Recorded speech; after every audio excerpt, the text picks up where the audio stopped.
ఇండియాలో టాపర్స్ అయిన వాళ్ళు ఫారెన్ లో మాస్టర్స్ కంప్లీట్ చేయకుండా తిరిగి వచ్చేయడానికి కారణం హెల్త్. గుర్తు పెట్టుకోండి, చదువు కన్నా ముందే ఆరోగ్యం. Target UK day 93. తినకపోయినా ముందు 3 నెలలు బానే ఉంటాము, ఎందుకంటే ఇండియా నుంచి తీసుకెళ్లిన ఎనర్జీ ఉంటుంది కాబట్టి. తర్వాత నుంచి మొదలవుతాయి చీటికి మాటికి జ్వరం రావడం, కళ్ళు తిరిగి పడిపోవడం, అసలు లేవలేక ఎక్కువ నిద్రపోవడం. ఫిజికల్ హెల్త్ ఇష్యూస్ నుంచి అసలు ఎందుకు బతుకుతున్నామో ఏం చేస్తున్నామో అర్థం కాని మెంటల్ హెల్త్ ఇష్యూస్ వరకు అన్ని వచ్చేస్తాయి. మొహమాటం లేకుండా తిని మంచిగా ఫ్రెండ్స్ తో చాలా హ్యాపీగా ఎప్పుడు నవ్వుతూ ఉండడం అబ్రాడ్ లో ఫిజికల్ హెల్త్ మెంటల్ హెల్త్ కి కూడా చాలా ముఖ్యం.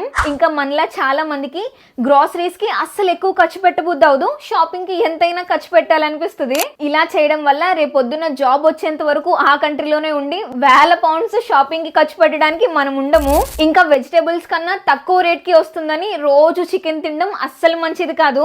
బాగా ఎక్కువ తినే వాళ్ళకి వయసులో హెల్త్ ఇష్యూస్ రాకపోయినా వయసు అయ్యాక చాలా ఎఫెక్ట్ చూపిస్తుంది.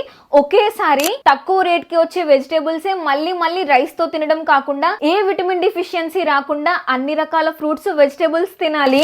గుర్తు పెట్టుకోండి, గ్రాసరీస్ విషయంలో అసలు పౌండ్స్ నుంచి రూపీస్ కి అస్సలు లెక్కేయద్దు.